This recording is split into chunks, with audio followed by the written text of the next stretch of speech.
कोकणामध्ये फणसाच्या गोट्या शिजवून किंवा भाजून खातात, पण तुम्ही कधी या गोट्यांपासून पौष्टिक असे लाडू करून बघितले आहेत का? आज तेच मी तुम्हाला रेसिपी दाखवणार आहे। छान असे सुकून घ्यायच्या गोट्या आणि तव्यावरती भाजून घ्यायचे। छान असे तपकिरी रंग आले की आपल्याला प्लेटमध्ये काढून घ्यायचे।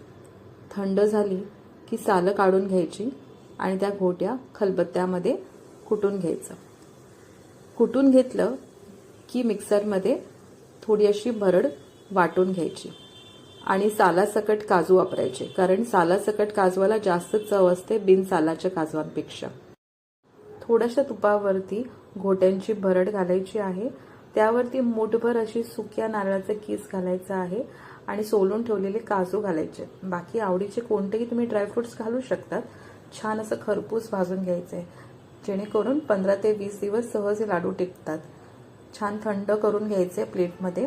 थंड झाल्यानंतर मिक्सरच्या भांड्यामध्ये परत घालायचे आणि त्याच्यासोबत आवडीनुसार गुळाची पावडर घालायची। तुमच्याकडे पिठी साखर असेल तर तीही तुम्ही यावेळेला घालू शकतात। नंतर एका प्लेटमध्ये काढून घ्यायचं आहे।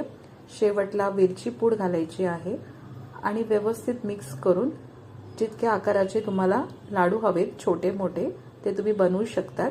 आणि आता शाळा चालू झाली आहे तर मुलांच्या डब्यामध्ये एक नक्कीच घालू शकतात। ह्यामध्ये भरपूर प्रोटीन आणि फायबर आहे, तर सीझन जायच्या आधी नक्की एकदा करून पहा।